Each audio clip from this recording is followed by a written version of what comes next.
Hello everyone, welcome to my channel. I am Shefali, your chemistry teacher. Students, today we will start a new chapter solid state.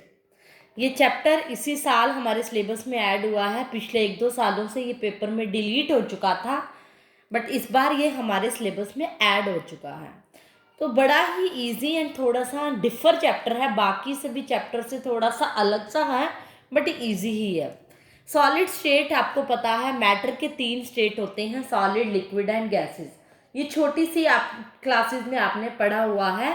Solid, सबसे पहले तो solid state की definition से आपसे पूछ ली जाती है कि सॉलिड वो फॉर्म होती है मैटर की जो रिजिडिटी को डिसाइड करती है, मतलब जो जिसमें पार्टिकल्स रिजिड होता है और जिसकी डेफिनेट शेप होती है एंड डेफिनेट वॉल्यूम होता है. ये बातें आप छोटी ही क्लासेस में पढ़ते आ रहे हो. इनके बीच में फोर्स ऑफ अट्रैक्शन क्या होती है, बहुत ज़्यादा पास्ट होती है, मॉलिक्यूल्स बहुत ज़्यादा क्लोज होते हैं.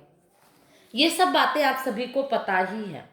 आज मैं जो आपको मेन डिस्कस करने वाली हूँ इस चैप्टर के अंदर, क्लासिफिकेशन ऑफ सॉलिड्स के बारे में. हेडिंग डालो, क्लासिफिकेशन ऑफ सॉलिड्स. एक्चुअली में जो सॉलिड्स होते हैं वो 2 टाइप्स के होते हैं. First one is crystalline solid and second is amorphous solid. Crystalline and amorphous solid, इन दोनों के बीच में आज हम डिफरेंस सीखेंगे. इस चैप्टर के अंदर ये बड़ा ही मेजर पार्ट है. उसके फर्दर टाइप्स आएंगे. जब तक हमें क्रिस्टलाइन और अमोर्फस सॉलिड के बीच में डिफरेंस नहीं पता होगा, इस चैप्टर को हम कंटिन्यू नहीं कर पाएंगे. तो सबसे पहला जो मेजर डिफरेंस है क्रिस्टलाइंस के बीच में, इसकी सभी जो एलिमेंट्स होते हैं उसकी अरेंजमेंट का डिफरेंस है कि अरेंज कैसे होते हैं. क्रिस्टलाइन सॉलिड्स के अंदर जो मॉलिक्यूल्स अरेंज होते हैं वो एक डेफिनेट पैटर्न के अंदर होते हैं, लेकिन अमोर्फस सॉलिड्स के अंदर जो मॉलिक्यूल्स डिज़ाइन होते हैं एक इर्रेगुलर पैटर्न बनाते हैं. कोई भी इसके अंदर डेफिनेट पैटर्न नहीं होता. इर्रेगुलर का मतलब जो डेफिनेट ना हो. डेफिनेट पैटर्न का क्या मतलब होता है कि कोई भी सॉलिड्स इस तरह से एक रेगुलर फैशन में, ऐसे जब होता है ना, एक मॉलिक्यूल्स के साथ प्रॉपर दूसरा मॉलिक्यूल्स अटैच है, दूसरे के साथ तीसरा मॉलिक्यूल अटैच है, तीसरे के साथ एक चैन, इस तरह से लॉन्ग चेन बना रहे हैं और प्रॉपर मॉलिक्यूल्स की अरेंजमेंट है. यहाँ पर कहेंगे हम एक रेगुलर पैटर्न बना रहे हैं, डेफिनेट पैटर्न बना रहे हैं. इर्रेगुलर का पैटर्न का मतलब है कोई मॉलिक्यूल किससे जुड़ा हुआ है, कोई पैटर्न बना रहा होता है, कोई मॉलिक्यूल नहीं बना रहा होता. That is called irregular pattern. तो मेजर डिफरेंस तो इसकी शेप के अंदर ही है. इसके अंदर जो डेफिनेट ज्योमेट्रिक शेप्स होती है और इसमें इर्रेगुलर शेप्स होती है, आप ये भी कह सकते हो. इसमें रेगुलर पैटर्न के अंदर अरेंज्ड होता है और इसमें इर्रेगुलर पैटर्न में अरेंज्ड है. अगर मॉलिक्यूल्स पैटर्न रेगुलर में है तो इसके लिए जो मेल्टिंग पॉइंट होगा वो भी शार्प होता है. शार्प मेल्टिंग पॉइंट यूज्ड होता है. और यहाँ पर जो मेल्टिंग पॉइंट होता है वो over A range of temperature. इसका क्या मतलब है, over A range of temperature. मान लो आपने कोई भी मोबाइल खरीदा, मैंने कहा कि 35,500 रुपये का मोबाइल खरीदा. ये क्या है, एक रेगुलर फिक्स पॉइंट है, फिक्स रुपीज़ मैंने आपको बता दिया. लेकिन एक कहा मैंने कोई 35 से 40,000 के बीच में आपको मोबाइल खरीदा है. मैं आपको इस तरह से बताऊं, ये होता है एक रेंज के बीच में मैं आपको बता रही हूँ. इसी तरह कि यहाँ पे जो मॉलिक्यूल्स हैं एक पैटर्न रेगुलर शो करते हैं, इसीलिए इनका जो मेल्टिंग पॉइंट भी होता है एक फिक्स या शार्प मेल्टिंग पॉइंट जिसको आप कह सकते हो. और यहाँ पर मॉलिक्यूल्स का पैटर्न रेगुलर नहीं होता, इसीलिए जो टेम्परेचर होता है, मेल्टिंग पॉइंट होता है, वो भी एक रेंज के अंदर होता है. ये मैंने आपको एग्जाम्पल देने के लिए कहा है. नोट्स में ये बात आप मेंशन नहीं करोगे ताकि आपको याद रह जाए. यहाँ पर क्या है, इर्रेगुलर पैटर्न होने की वजह से मॉलिक्यूल्स को ब्रेक करने के लिए जो टेम्परेचर चाहिए, दैट इज मेल्टिंग पॉइंट, वो भी एक पर्टिकुलर रेंज के अंदर होगा. कोई फिक्स टेम्परेचर नहीं होगा कि यहाँ पर 400 केल्विन टेम्परेचर पर इसको मैंने हीट कर दिया और ये ब्रेक हो गया. मीन्स 400 से 500, 300 से 400 टेम्परेचर में ये ब्रेक हुआ.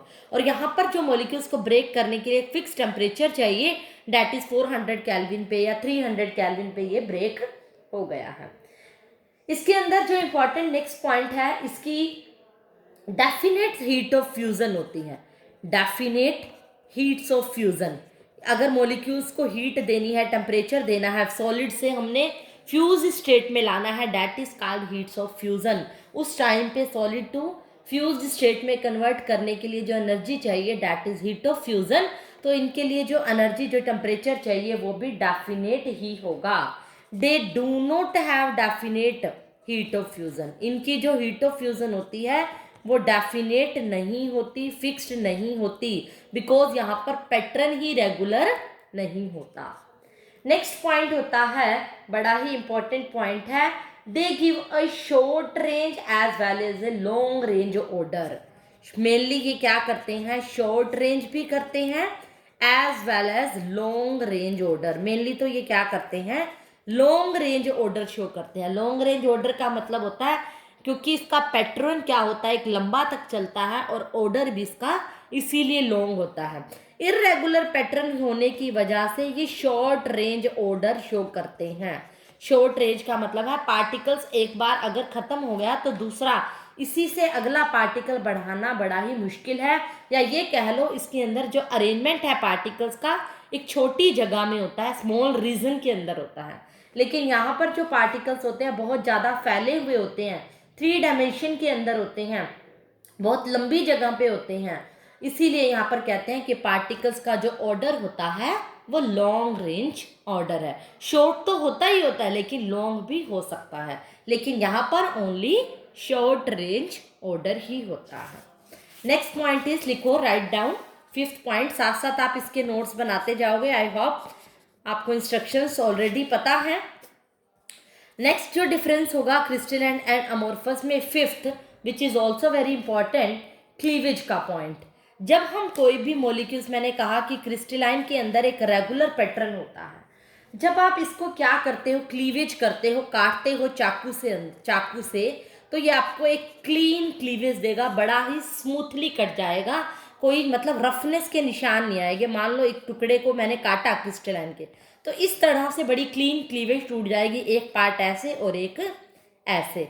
लेकिन अगर आप अमोर्फस सॉलिड को काटते हो तो यहाँ जो क्लीवेज आएगी वो इरेगुलर कट लगेंगे।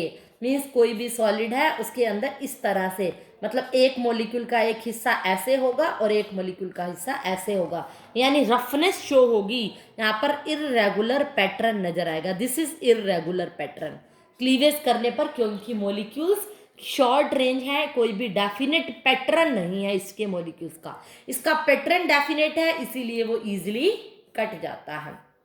अब आप कोई भी घर में फ्रूट काटने लग जाओ, बड़ा इजी, अगर मान लो कोई फ्रूट बड़ा साफ सुथरा सा है तो बड़ा अच्छे से कटता है, एक सार पीट सभी कटते हैं।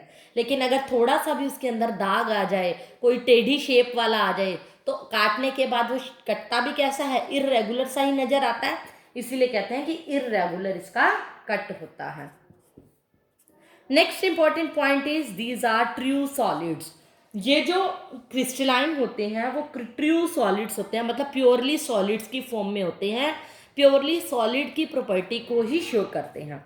लेकिन ये जो अमोर्फस सॉलिड्स होते हैं इनको सूडो सॉलिड्स कहा जाता है।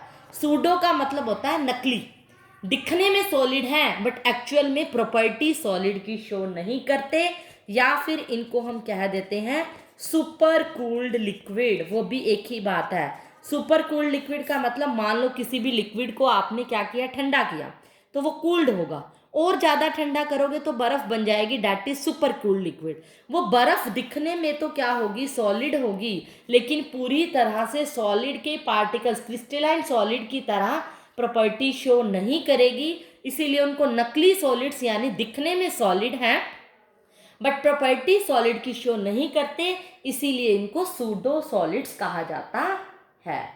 Next which is very very most important property you can say, कई बार इस पे अलग से क्वेश्चन भी पूछा जाता है, एनिसोट्रॉपिक एंड आइसोट्रॉपिक के ऊपर।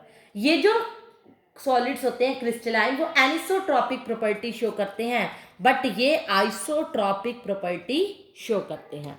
अब इसका क्या मतलब होता है, आप इसको एक ट्रिक से भी याद कर सकते हो। मैं आपको एक ट्रिक बता देती हूँ, फिर ये आपको क्लियर हो जाएगा कि जो आइसोट्रॉपिक होते हैं SD और एक वर्ड है DD। SD सनी देओल की कोई फिल्म लगी है, दूर DD दूर रिएक्शन के ऊपर। सनी देओल की फिल्म लगी है, मतलब S से मतलब same physical property, same physical property.